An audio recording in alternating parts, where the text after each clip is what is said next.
Assalamualaikum warahmatullahi wabarakatuh. Salam guru penggerak, tergerak, bergerak, menggerakkan.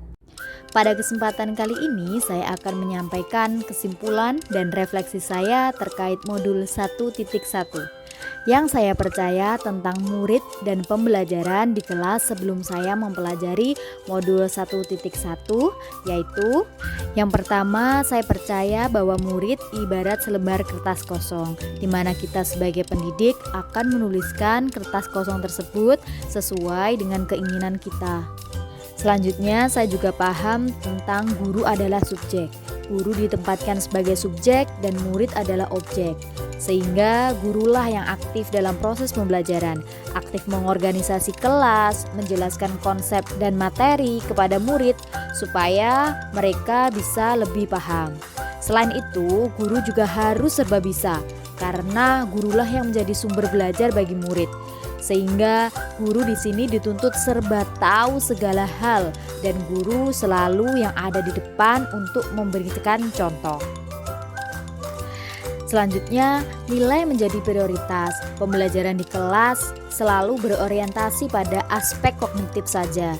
Saya senang jika semua murid saya yang ada di kelas bisa mencapai target, mendapatkan nilai di atas KKM.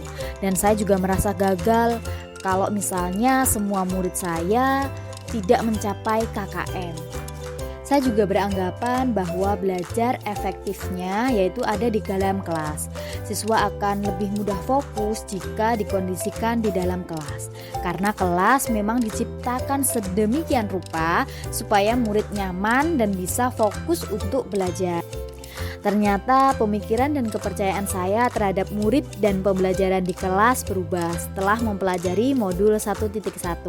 Perubahan pemikiran saya antara lain, yang pertama, anak sebenarnya bukan selembar kertas kosong, namun sudah terisi penuh dengan coretan-coretan yang masih samar.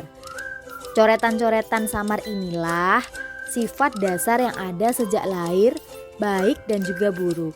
Kita sebagai pendidik tidak bisa menggambar atau menuliskan kertas itu sesuai dengan keinginan kita. Sebagai pendidik, tugas kita hanya bisa menuntun, menebalkan laku yang baik, dan menyamarkan laku yang buruk. Selanjutnya, perubahan peran guru bukan lagi sebagai subjek dan tidak hanya ada depan untuk memberikan contoh. Namun, peran guru diharapkan bisa seperti filosofi Ki Hajar Dewantara. Ingar sosong tulodo, ing madya mangunkarso, tut wuri handayani. Sehingga tidak hanya memberikan contoh dan juga teladan saja, namun guru juga harus bisa memberikan semangat dan juga dorongan kepada murid untuk bisa menggali ilmu dan juga konsepnya sendiri dalam belajar. Murid memiliki kebebasan belajar, tentunya kebebasan belajar yang bertanggung jawab. Murid bebas mengembangkan diri sesuai dengan bakat dan minatnya, supaya murid menjadi pribadi yang mandiri, berpikir kritis, inovatif, dan kreatif. Pemahaman saya bahwa murid pintar adalah yang memiliki nilai bagus juga berubah. Ternyata nilai bukan tujuan utama dalam pendidikan. Tujuan utama yang sebenarnya adalah membuat murid menjadi selamat dan bahagia, menjadi manusia yang mandiri, dan dapat hidup tanpa bergantung kepada orang lain di tengah-tengah masyarakat nanti. Selanjutnya, belajar tidak hanya dilakukan di dalam kelas. Murid juga perlu berinteraksi dengan lingkungan sekitarnya supaya dapat berkomunikasi dan juga peka terhadap lingkungan sekitarnya. Dari perubahan pemikiran-pemikiran tersebut, saya akan menerapkan beberapa hal dalam pembelajaran di kelas. Di antaranya, yang pertama, menerapkan merdeka belajar, memfasilitasi murid sesuai dengan kodratnya masing-masing.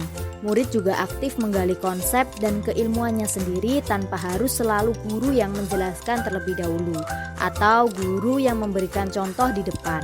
Sehingga mereka nanti bisa menjadi pribadi yang mandiri, berpikir kritis, inovatif, dan kreatif. Selain itu, dalam pelaksanaan pembelajaran saya akan menggunakan media sesuai dengan zamannya, supaya murid juga memiliki kecakapan abad ke-21. Kemudian saya juga akan menerapkan pembelajaran kontekstual. belajar tidak hanya di kelas saja.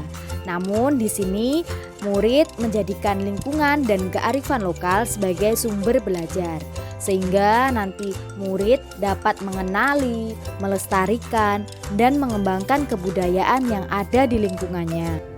Dalam pemberian kebebasan kemerdekaan belajar, tentu saja saya memberikan rambu-rambu atau arahan kepada murid supaya mereka tidak kehilangan arah. Salah satu upaya yang saya lakukan untuk menanamkan budi pekerti yakni melalui pembiasaan-pembiasaan yang positif pada saat sebelum dan setelah proses pembelajaran. Misalnya membersihkan kelas, membiasakan senyum, sapa, salam, membiasakan berdoa ketika memulai dan mengakhiri kelas, dan pembiasaan-pembiasaan positif lainnya. Selain itu, karena budi pekerti tumbuh tidak hanya di lingkungan sekolah saja, maka saya akan bekerja sama dengan orang tua murid dan masyarakat sekitar sekolah dalam upaya penumbuhan karakter atau budi pekerti murid. Sekian kesimpulan dan refleksi modul 1.1 dari saya. Kurang lebihnya mohon maaf. Wassalamualaikum warahmatullahi wabarakatuh.